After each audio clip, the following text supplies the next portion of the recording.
ส่วนในอันนี้ยังจะถ่ายไทยนี่คิวนำมาให้ปีหรือปีประปรในประปอน TS system ของผู้ยืมอย่างมีการการบ่มการบังการใน order ฟิล์มเซ็งการควบคุมสต็อกในการปริ้นนั่นเรียกว่า setup system ต่อไปปรับนะด้วยดาวจิตกรรมออนไลน์ของบ่มได้จับคิวนั่งสังคมทางวิดีโอนี้นั่งชุดบ่มการสอนคิวมันให้ปีประปรให้คิวนั่งมันให้ปีประปรนี้โดยมุ้ยต่อไปสังคมทางบ่มที่อาจจะให้ประปรในตัวไหนได้จับคิวนั่งจับได้ว่าปีការចូលស្រាប់នៅ PA system ដែរអញ្ចឹងចំពោះពួកយើងដើម្បីប្រើប្រាស់ system របស់ពួកយើងបានទាល់តែបងមាននៅ account ដែលបានរៀបចំ set up ដោយ sales system sales agent របស់យើងដែលបងនឹងទទួលបាននៅ password email ផ្សេងៗដើម្បីអាចរៀបចំបានហើយជារួមគឺបងនឹងតម្រូវការនៅតម្រូវឲ្យផ្ញើនៅឈ្មោះនៃផលិតផលនៅតម្លៃនៃផលិតផលរបស់បងលក់ក្នុងអាជីវកម្មអនឡាញបងហ្នឹងដើម្បីក្នុងនោះដែរប៉ុន្តែក្នុងនេះខ្ញុំនឹងបង្ហាញអំពីការចូលហើយនឹងរៀបចំផលិតផលចឹងយើងនឹងចាប់ដើមពីការចូលទៅក្នុង Google ហើយយើងថែមពាក្យ PPS ឬក៏ link ដែលបងប្អូនទទួលបានពី agent របស់យើងបន្ទាប់មកបងវាយឈ្មោះនៃ email ដែលយើងហើយនឹង password ដែលពួកយើងបានផ្ដល់អញ្ចឹងយើងវាយឈ្មោះនៃ email របស់ពួកយើង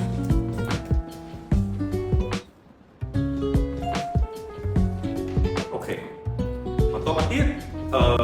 ពីបងឃើញចឹងថាដោយសារតែពួកយើង system ពួកយើងទៅជា account ដែលមកគេឃើញមាន data ផ្សេងៗប៉ុន្តែជារួមមកពួកយើងគឺបងត្រូវចូលទៅក្នុង tab product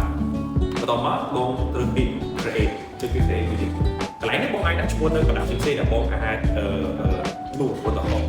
ថាបងលក់ lipstick ឧទាហរណ៍បងលក់ lipstick ក្រែមមួយគាត់ lipstick smart Lego ឧទាហរណ៍ដែលបងអាចដាក់ description ផ្សេង currency ជាដុល្លារហើយបងដាក់តម្លៃវាបងដាក់ហើយបងអាចដាក់ជា category ថា GS healthcare ឬក៏ផ្សេងៗទៅដែលបងអាចប្រកាសអញ្ចឹងហើយបងអាចដាក់ stock បានបើសិនជាបងអាចបក stock របស់បងដូចថា stock 100ពងអញ្ចឹងបងសេពី100ពងបាន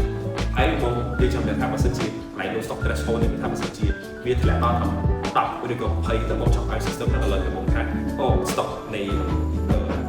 ក្រែម8មាត់ហ្នឹងគឺសល់តែ20ឬក៏10ទេអញ្ចឹងបងអាចសេពីមកហើយបើសិនជាបងមាន barcode បងចង់ស្រួលបងអាច connect barcode បង scan ទៅគឺវានឹងលោតចូលក្នុង barcode ដាក់ barcode នេះហើយមួយទៀតបងអាចដាក់រូបភាពនៅក្នុងកន្លែង product image នេះបានអញ្ចឹងបន្ទាប់ពីបងរៀបចំមកកន្លែងនេះហើយអស់បងអាចចុចពាក្យ create product អញ្ចឹងបងអាចឃើញថានៅក្នុង system របស់យើងនឹងអាចឃើញបង system របស់បងអញ្ចឹងថាបងមាន lipstick នេះមួយ$10ហើយឥឡូវនេះក្នុង stock មាន100 stock អញ្ចឹងនេះគឺជាវិធីក្នុងការបង្កើត stock ដំបូងបំផុតបើសិនជាខាងក្រុមការងាររបស់យើងបងចង់បន្ថែមពីលើអ្វីដែលក្រុមការងាររបស់យើងបាន add ឲ្យបងនៅក្នុង system ស្រាប់គឺបងអាចធ្វើបានតាមរយៈការបង្កើតដាក់ name ហើយនឹងរៀបចំ stock តែខ្លួនឯង